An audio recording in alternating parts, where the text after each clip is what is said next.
49. On things I would tell my younger self. It is a question often asked, what would you go back and change if you could? For me, that's a difficult one, since surely changing the past will change the present.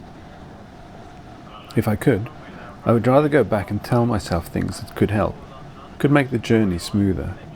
Not that I have had a specifically hard time getting here today, at least not from external factors. If anything, I've been my own biggest challenge. So what sort of things would I tell myself? Well, there are the obvious ones. Buy Bitcoin, buy Apple. But I'm not sure that those count. I would maybe just try separate things that matter from those that don't. Tell myself what to pay attention to and what not to heed too much. Generally, I'd say remember. There are such massive gaps in my childhood, years that are represented by one or two flashes, that I cannot be sure how it all sat together. I know that they weren't negative years, but they could also not be that memorable if I cannot recall them, could they? I would say read more and pay less attention to the news.